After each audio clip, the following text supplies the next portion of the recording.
Geoffrey Hesslink is the next guest we're hanging out at home with. This impressive rider had an incredible equitation career, topping the Platinum Performance USEF Talent Search Finals East Championship in 2014 before beginning his life as a professional.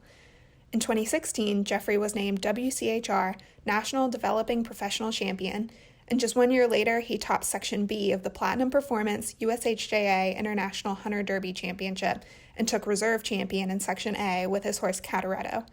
He now competes in both hunter and jumper rings and has started his own business training clients in the hunters, jumpers, and equitation. Walk us through a day in the life right now. Where are you and what all have you guys been up to while you've been in quarantine? We're still based in Wellington, Florida, and a day in the life right now is pretty similar to my normal schedule, I have to say. I wake up, some days I do physical therapy in the morning, and then I'll go to the barn and ride between 5 and 6 horses and then go home. Very nice. How does your horses and your clients training look different right now without competitions on the calendar than it might, if the pandemic weren't happening? Well, I think naturally we've all kind of taken like a little bit of a step back and, trying to let everybody get their rest in. I think it's important for our horses and our schedule in a normal competition year, it's pretty stacked with, important competitions throughout the year. So I think when there is time, which I don't know how long we're going to have, but right now we do have time to let them take a break. We really want the horses to get let down and have some time to actually be horses, because we think, a lot of their life, they're kind of like always getting pushed to be, at the top of their game. In what ways are you kind of slowing down training wise? Is there anything in particular that you or your clients are focusing on that you might not normally have the time to focus on between competitions? Yeah, most of my clients are kind of, again, at home worrying about, their safety and health. They've come a few times and we've done some lessons, but again, they have some horses at home that they're practicing on and kind of staying in the groove. But I'd say our biggest things that we've been working on during this quarantine are no stirrups. We've been really aggressive about the no stirrups training. And I think we've taken the time to really kind of do some gymnastics and like break that down, not worry about like always drilling the courses day after day. I think it's like important to do like simpler exercises and kind of piece that apart. So that's what we've been doing. Nice.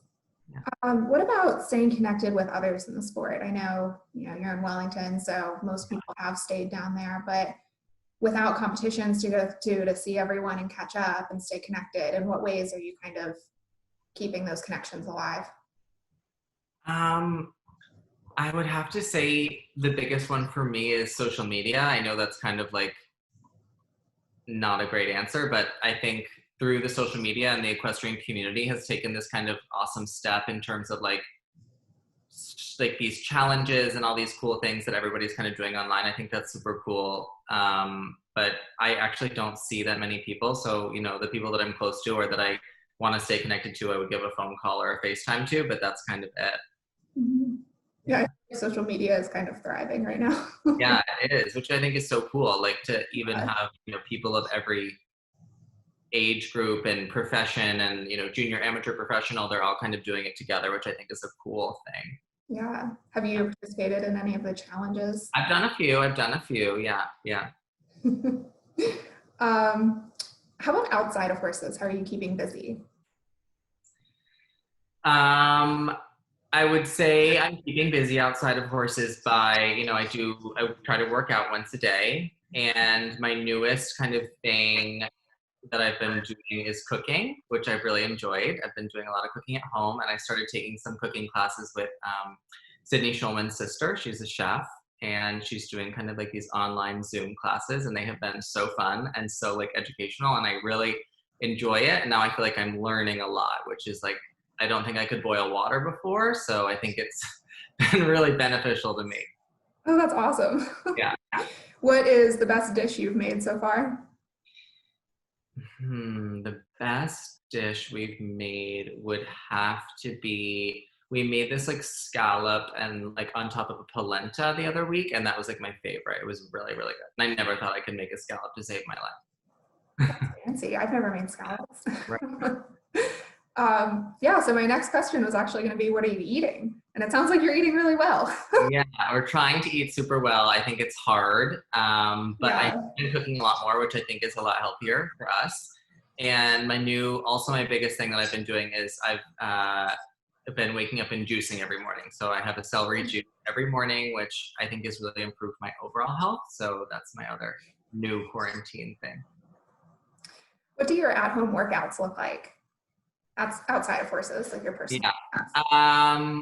It's a little bit harder for me because I had an injury last year, and it has a little bit limited me in ways that I didn't think it was going to. I can't go for a run like, a normal person. It hurts my leg way too much. And so I've been playing a little bit with that outside of the barn. I've been doing like some rollerblading and some biking. They all like aren't the best for my leg. So that's been hard for me.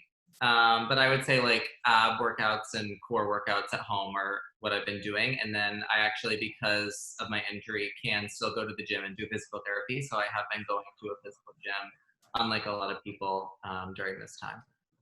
So regarding your injury from last year, I know those can take a really long time to kind of build back muscle and completely like start to feel the same, which obviously you're still not. What are ways aside from physical therapy that you are kind of keeping yourself strong, both physically and mentally? Well, I think the easy answer to that is, the horses and being at the barn. I think the most important thing for me, there was no other form of exercise than the way that I ride and like the program that I do. So the most important thing for me was to be able to be fit enough to ride like a list of 8 or 9 horses a day. And that was what I focused on during circuit the most. And now I've been able to kind of take a step back and do it a little differently. I try to ride 2 to 3 horses every day without stirrups, which is hard, but it's been very good for me. And I think like overall it's making me stronger and tighter and like all the things that no stirrups does for everybody, right? And then I've been also starting to take some dressage lessons, which has been a completely different discipline than I'm used to. But again, a lot of learning happening, and I'm very like pleased with the results in my horses and my riding on the flat. So those are 2 things that I've sort of added to my everyday schedule during this quarantine. Oh, that's awesome. I think I might need to try both of those things.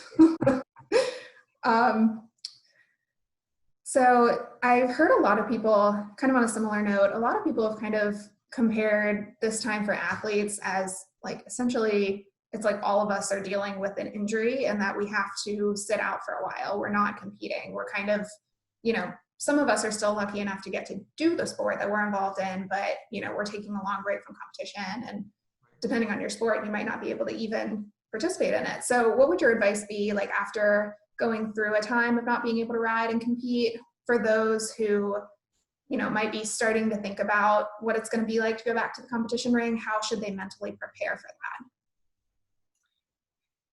That's a good question. I mean, for me, it was what I love. It's what I love to do. And I've dedicated my whole life to it. So I was so anxious and ready to get back there. I think the best piece of advice I can give is to do it the right way and be patient.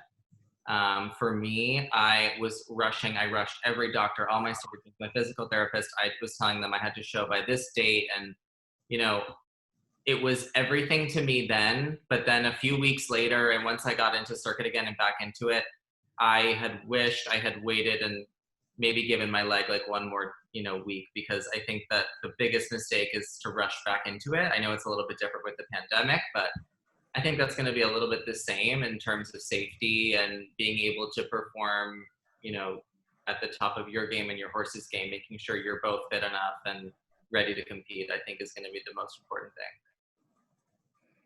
So switching gears a little bit, I know that you recently got a new addition, your little puppy. I did, yes. I know now is actually a super popular time for people to be getting puppies. Pretty much everyone I know seems to be getting a puppy. Yeah. So can you talk a little bit about how your puppy has kind of changed your life and how your day-to-day dynamic is a little different now? Yes. We got him in the middle of circuit, and we got him from the Ingrams. Some of their staff breeds them, and I just like saw him and fell in love with him. And actually, happened to be my partner's birthday, and I didn't really have a gift, so he was the gift. And he has been like wonderful. I never considered myself a dog or a cat person. That just personally, I didn't think that was like for me, but I have really enjoyed having him around, and he's brought a lot of happiness into our lives. And for sure, I think during this quarantine, like he makes every day exciting, and we can play with him, and it's making it a lot easier for sure. Oh, that's awesome. Yeah. Yeah, I got a puppy in February too, so Yeah, that's so cool. can vouch that it was a good move. It was before all of this even was a concern, so it's not like she's not a pandemic puppy, but that's awesome. Do you have any sort of training tips for anyone out there who might have just gotten a puppy or be thinking about it? Yeah, I mean, I would say patience again, because having a puppy is hard and can definitely test your patience. But I think just being patient with them, I think our dog is very well behaved, so I'm very happy with how he's learned. Do you take him to the barn with you each day? We do. We take him to the barn. Oh, that's so fun. Yeah. So last big question. What has been one of the most challenging parts of this pandemic, and then what's been one of the most rewarding parts? I think one of the most challenging parts of the pandemic is, I think for everybody, is just being away from competition. For me personally, like we've talked about with my injury last year, I was out for almost, half the competition year last year. So for me, I was super excited about this year and had super big goals and, sights on stuff this fall. And I think I'm a little disappointed just because I don't know what this year is going to bring and what this year looks like. So that's definitely been the hardest thing for me, because I finally felt like I was getting back into the groove. I have a really good string of horses, and I had accomplished a lot this winter that I didn't think I was going to. So that was really, happily surprising for me. And I think one of the better things about it is, like everybody sort of said, is it's an opportunity to like finally regroup and refresh. I think it's really hard in this industry to find times to, press pause and regroup and let the horses be horses and let the people be people. And I think that it's just everybody is forced to do it. And I think it actually is probably for the better for a lot of people. Yeah, I think a lot of people can kind of relate to that. It's not what we would have chosen to do, but it might be kind of for the better in the long run. Yeah, exactly. So the last portion of this is going to be a little similar to what we did back, I don't know if you remember, during Derby week, the little like rapid fire questions. So we call it the victory gallop, just kind of. Okay. What was your last online purchase? Nike shoes. What's your dream car? Maserati. What's your favorite app on your phone? Instagram. What's your go-to quarantine snack? Popcorn. What was the last concert you went to? Chainsmokers. If you weren't a horseback rider, what would you be? An artist? Maybe a chef. Yeah, I could see that. Yeah. What's your favorite podcast to listen to? I would have to say my friend at My Equestrian Style, Bethany Lee. What was the last movie you watched? Harry Potter. What celebrity would you most like to hang out with? Either Rihanna or Justin Bieber. What is the best vacation you've been on? Cabo. What's your favorite TV show? Right now, Killing Eve. Oh, I just started that one. It's so good. Yeah. And finally, where are you traveling again when it's safe? Well, I'd like to go to New York City if it's ever safe again. Are you guys heading back up to New York at some point soon?